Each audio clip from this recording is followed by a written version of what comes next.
ఆషాఢ మాసం చిన్నప్పటి నుంచి మేము గోరింతాకు పెట్టుకునేవాళ్ళం.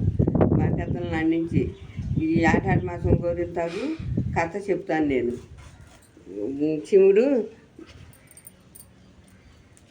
బాగా పండింది మా అమ్మమ్మకి.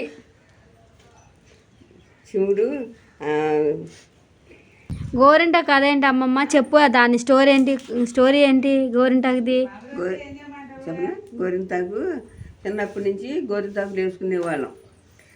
పెద్దల నాడు వేసుకుంటుంటే అందరూ ఈ ఆషాఢ మాసంలో గోరింతాకు వేసుకోవాలని చెప్పేవాళ్ళు పెద్దల నాటి వాళ్ళు. పెద్దల నాటి వాళ్ళు చెప్తే సరే వేసుకునేవాళ్ళం. వేసుకుంటుంటే అప్పుడు ఈ ఒక కథ వచ్చింది. మేము కథ చెప్తున్నాను. ఆ కథ ఎట్టాగంటే శివుడు మీద. ఆ శివుడు సత్యభామని పెళ్లి చేసుకుంటానని వచ్చాడు. వాళ్ళు ఒక అడవిలో సత్యభామను వాళ్ళు 7 అన్నదమ్ములు. 7 అన్నదమ్ముల తర్వాత ఒక ఆడపిల్ల పుట్టింది. ఆ ఆడపిల్ల పుట్టేటప్పటికి ఆ ఆడపిల్ల చెంచుబామ అని పెట్టారు పేరు. చెంచుబామ పెట్టేటప్పటికి ఈయన శివుడు ఆమెను చూశాడు.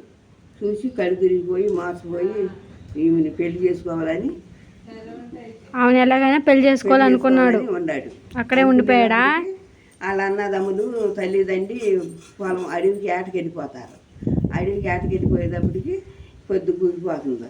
పొద్దు కూగిపోతుంటే ఈమె ఏమంటుందంటే, పోవయ్య ఓ మగవ, పొద్దు చేనా పోతుందా, మీ మాయన్నలు వస్తారు, బోనాలు వేస్తారు, పేనాలు తీస్తారు, నువ్వు ఉండొద్దు ఇక్కడ వెళ్ళిపోమంటుంది.